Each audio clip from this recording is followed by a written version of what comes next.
Hello and welcome. You're listening to not listening, you're watching it as well. My 11 Circle presents Cricbuzz Live. I'm Gaurav Kapur, and I have with me two fantastic gentlemen from different parts of the world. We've got Michael Vaughan here from the UK. Hello, how are you? Which part of the UK are you in? I'm in the better part of the UK, up north, so near Manchester. That's where I live these days. It's a little bit of a confrontational decision where I live because I don't live in Yorkshire where I played all my career. I live over the Pennines, live near the red side of the county, Lancashire. So I don't tell too many people that. So please keep that quiet. Nobody watches the show. This is just us friends talking, so it's fine. But so the question I want to ask you: you're not in Europe, right? No, I'm not in York. No, I'm in Cheshire, the posh side of the country. Polly, do you think he completely missed my joke there? He completely missed my Brexit take. We got Shaun Pollock here from South Africa as well. Polly, which Durban, part are the you hottest part. in Durban, the hottest part. Where all the Indians are, right? So a lot of Indians. We've got I think it's the biggest Indian community outside of India in Durban. I think that's the official stat. 1 sec. Are we counting Birmingham in this as well? Because I think that's the biggest one. But Durban is up there as well. So it's a great pleasure to have Shaun Pollock and Michael Vaughan joining us. I'm Gaurav Kapur. Of course, I'm in Mumbai. And the game is happening in Dubai. It is Bangalore playing Mumbai.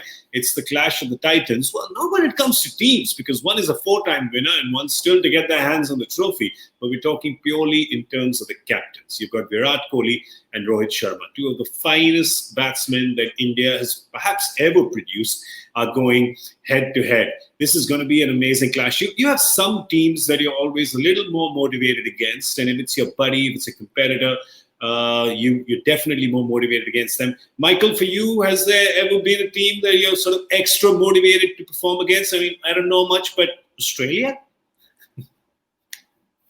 Yes. Good guess. South Africa also, if you can play well against them, it always was nice. No, in England, it's all about Australia. We probably over-egg it too much, the Ashes and what it means, but if you're going to play well against one team, you just make sure it is that team from down under. And Shaun, what about you? Well, I think just in the IPL, having worked a little bit with the Mumbai, the two big games for us were always Bangalore and Chennai. Bangalore, we had quite a bit of success against. Chennai were sort of almost the team that put us under a bit more pressure. But it was big games, and you always make sure you produce your best. To keep the owners happy, it was invariably a win against those two teams. Yeah, everybody's a competitor, but some competitors are just a little more competition than others. Well, Mumbai has won the toss. Rohit Sharma won the toss. No surprise. Most of the captains are choosing to chase. He has done the same. Put in Bangalore to bat, and Bangalore has decided, like Bangalore does, lots of changes, wholesale shopping. Let's see what's going on here. They've got Isuru Adana, Adam Zampa in. So Dale Steyn and Umesh Yadav are gone. And then Josh Philippe goes and Gurkirat Maan comes. Right? So 2 foreigners gone. 2 coming in, 1 Indian bowler gone, 1 Indian. It's just, oh my God, it's just really, really confusing. They're doing it again, Paulie, aren't they? Bangalore has this habit of doing this. They start on one way and then their changes they can't seem to be satisfied with an 11. It is the same ground.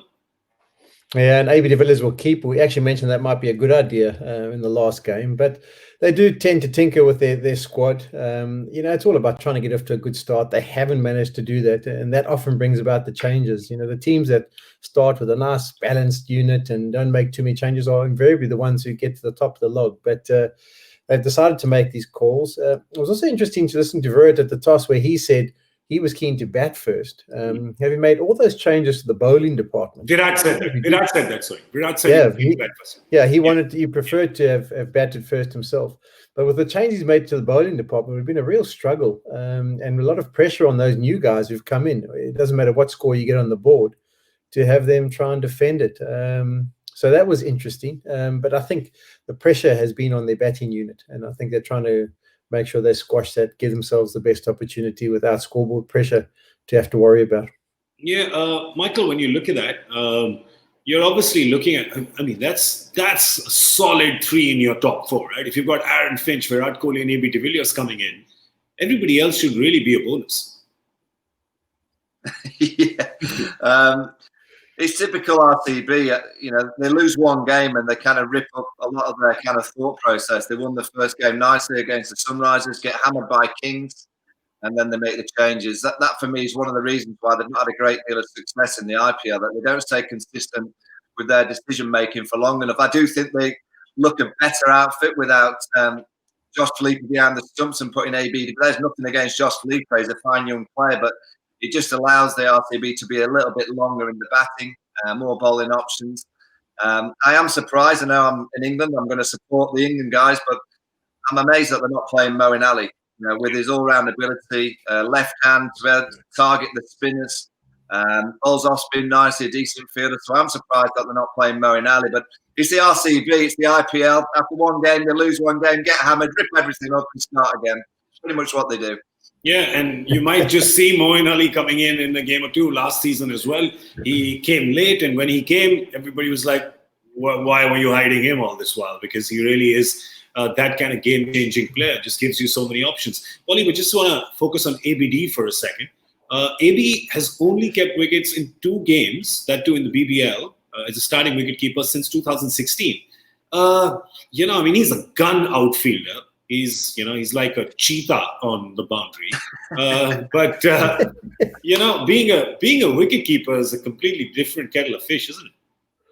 Yeah, I think heading over there, he wouldn't have ideally been thinking, let me take the gloves. It wasn't something I don't think would have been in his plans. He gets a bit of a sore back at times from doing it. But, I think once the team decides that it's a requirement and that it's going to give them a bit more balance, he is a kind of a team player who's just going to say, okay, fine, I'll do it. And as you mentioned, he did it in the Big Bash, I think, for the Heat in their last few games.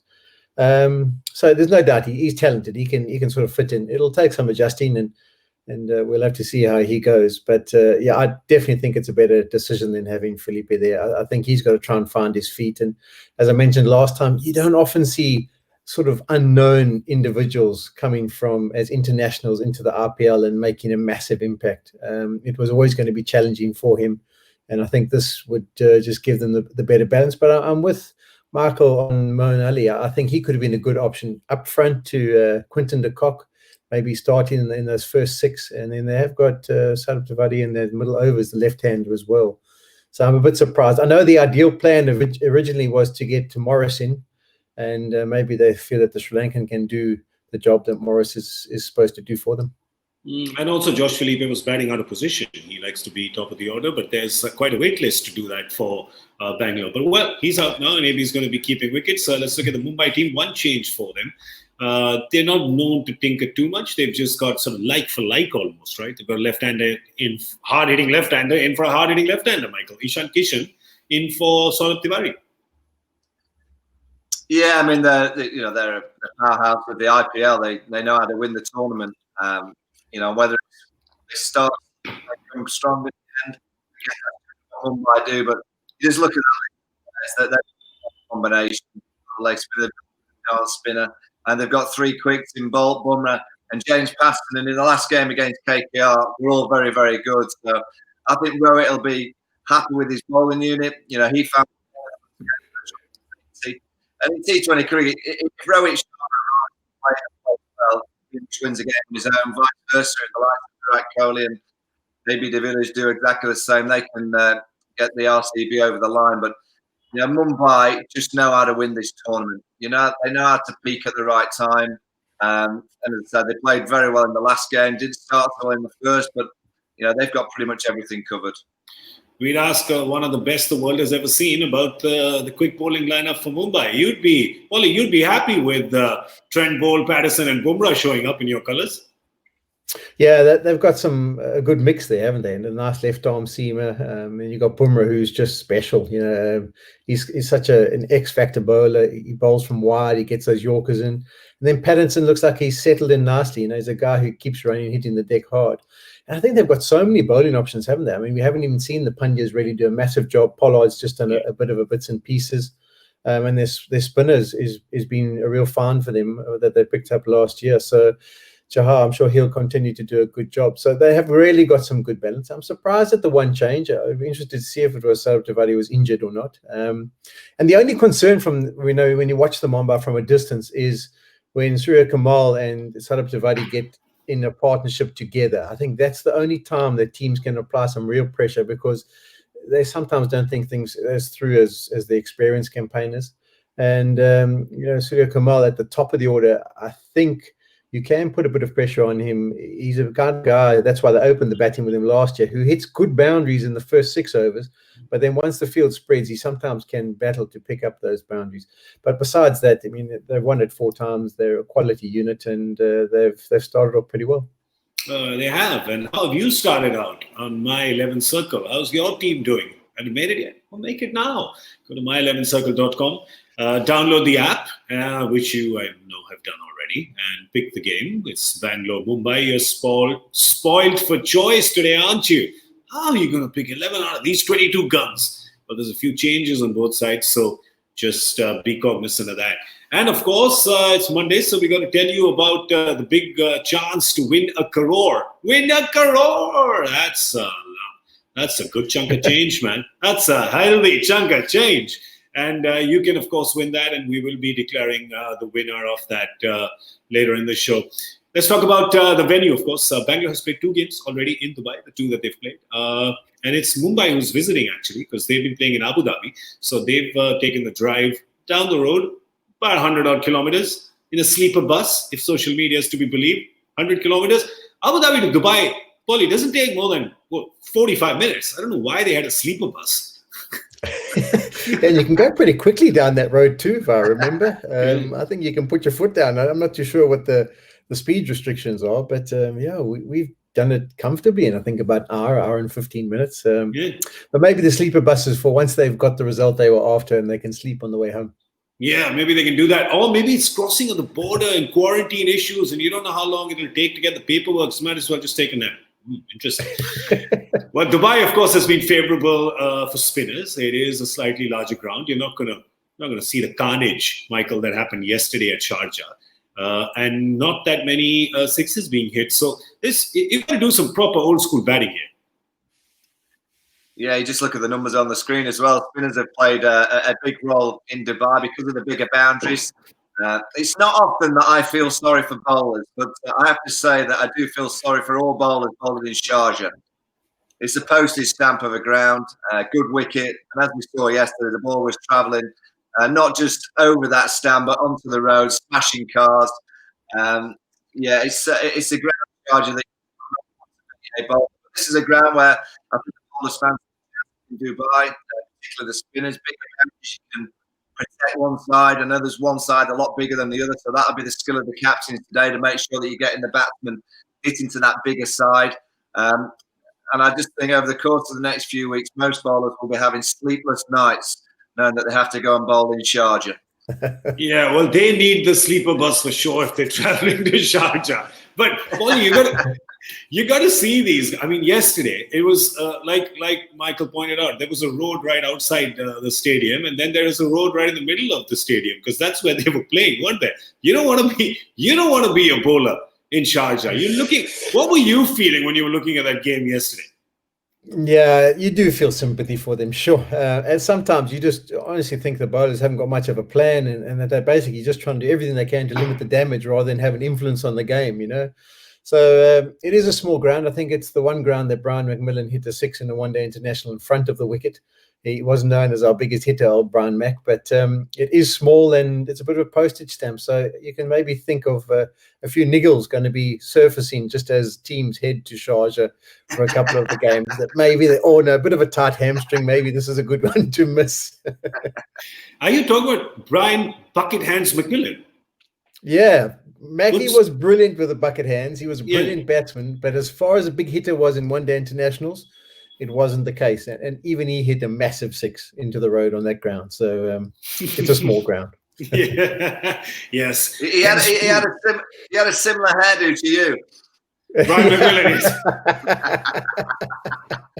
He did. I'm rocking out my 90s mullet, as you can see. Just with the times, man. Hashtag trending. Well, who's on our boost stamina meter? Well, today, bigger ground. We, of course, are going to expend more energy. Let's have a look at our boost stamina meter.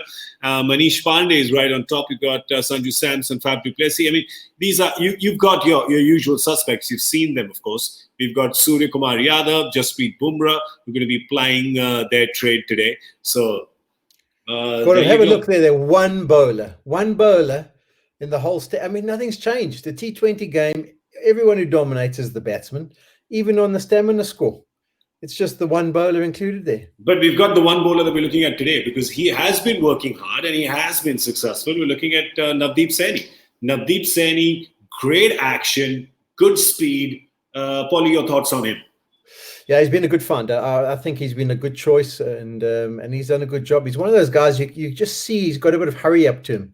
When he comes to the crease, all of a sudden the batsmen who've been looking to get in the front foot, it's almost similar to when Jofra Archer plays on a decent surface rather than the Sharjah one. You know, he runs in, he's tall, he gets a bit of bounce, and he just hurries you up. And I think he's been good, and it might be interesting. I mean, with those other two missing today, there might be an opportunity to give him the new ball. So he might enjoy and thrive on that. Michael, you think Umesh Yadav is paying the price for the death over 74 in the back four, which has always been a bit of a problem for Bangalore? India bowler, proper India bowler, Umesh Yadav, very experienced, dropped today. Yeah, I mean, it's T20 cricket for you. You have a couple of bad days. More travels to the boundary, you lose your rhythm, you lose your confidence. And I would say of all the formats, T20 cricket is the one that you probably do lose your confidence as a bowler very quickly because one or two games that the rub of the green doesn't go your way. You miss it by an inch, you just know it's going to travel over the ropes. The batsman can have his day out and have a bit of fortune. And you're missing out on the next game. Understand the kind of decision to leave. I'm just saying it's an interesting one. Because if you actually look at his team, I don't know if you ever did it, Polly, but last over, he got a wicket maiden. The last over of his debut for India, he bowled a wicket maiden in the 20th over. I think that's absolutely staggering. I don't know of any other bowler that's ever done that. Yeah, that's brilliant, yeah. Sorry, Paulie, you wanted to make a point? Was it about Umesh? Yeah, it's just the thing too, Umesh and Dale Steyn, you know, both of them, they got into the team last year in Bangalore, and with the altitude in Bangalore, there's just a bit of swing through the air. And both of them were very effective in those first 3 or 4 overs, and when they got the ball to shape, they've had nothing to work with in Dubai whatsoever, and that's why they've got off to bad starts. And then I think at the back end, confidence-wise, it hasn't quite been there to back their options, and I think the options they've gone for have been pretty poor. So that's unfortunately how it works. You know, they go away, give them a few games off, work on something new, and then maybe see if you can get them back in for Sharjah. yeah. Good luck with that. That's perhaps what the only thing that's worse than dropping you from a team is picking you then for Sharjah for a bowler. But the spinners, of course, have been doing well, and we've got some gun spinners on display here. We've got Zampa coming in, of course. Chahal, is on his way to becoming a Bangalore legend. And you've got young Rahul Sher. In fact, we have him as our My 11 Circle trump card for the day. It's because he's got some big wickets. Raidu, Dinesh Karthik. It's a decent economy. You take that. Under 8 in today's day and age. And, of course, playing today at a venue that is favorable for spinners. Your thoughts on Rahul Sher, Shaun? Yeah, I think he's been really good. I only saw him in quite a bit of detail last year in the RPL. It was the first time I had a close-up look at him, and I was impressed with his control. I think all the key for these spinners in the first few weeks is you can't really give it too much air looking to get some purchase out of the surface. It's not really there. As the tournament goes on, 6, 7, 8 weeks into it, that's maybe where we might start to see the ball turning square.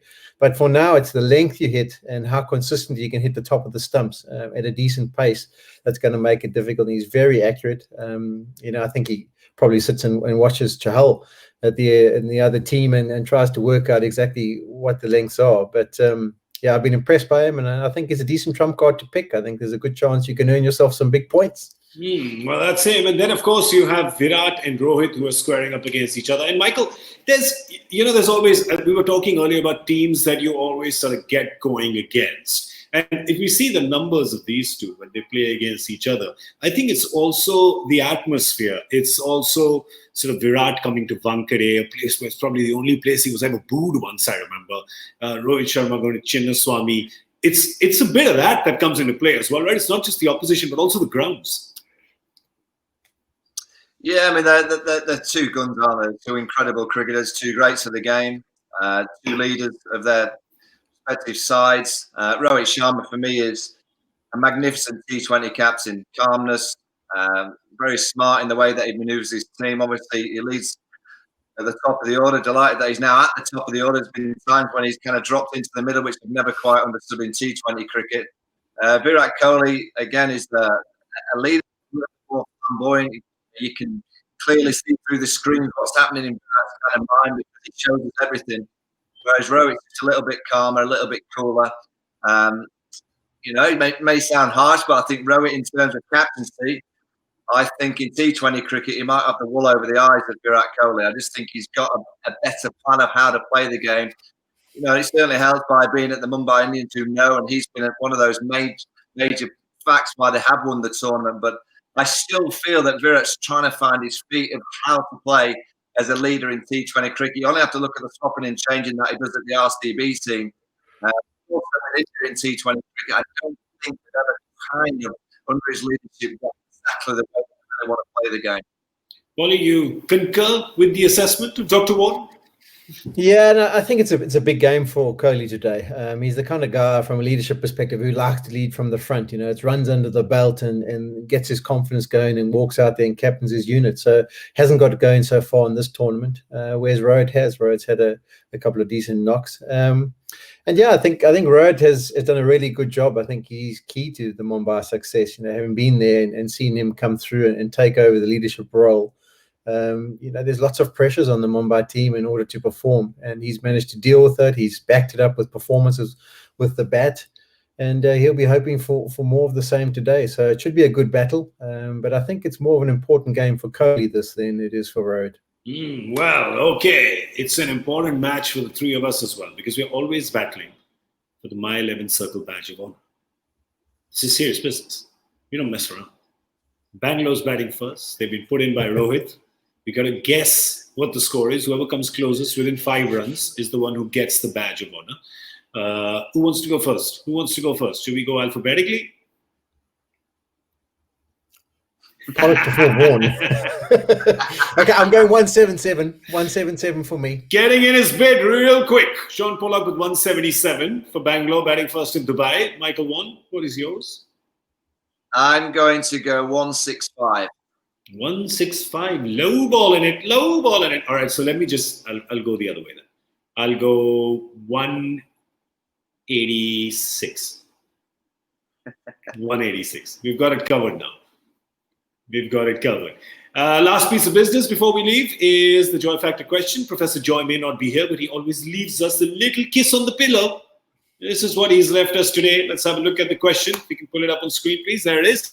What connects Shane Bond versus India in 05? Jeetan Patel versus Sri Lanka in 06. And Malinga Bandara versus South Africa also in 2006. That is meant to be Africa, but the F has decided to get the F out of here. So it is South Africa. Somebody took that call, it wasn't me. It's all right. Let he who has not made a typo cast the first stone is what I say. Gentlemen, any guesses? Any help for people who are watching? Anything? No idea. I was playing in one of those games and I haven't got a clue. Yeah, you were. I can't even remember the guy. I think you were playing in that South Africa game. Yeah, South Africa. Oh, that was very quick. That was good. That was very quick. Well done, boys. Well done. And girls, everyone. Well done, team. All right. So send in your answer on Twitter. Hashtag Cricbuzz Live. So send us your answers on that. That's all we have time for right now. We're going to be back in the 10th over or after the 10th over with Cricbuzz Combox. A big thank you to Shaun Pollock and Michael Vaughan. Thank you so much, gentlemen. They're going to be here with us, of course, through the day and through the game. I'm Gaurav Kapur. You were watching My Lemon Circle presents Cricbuzz Live.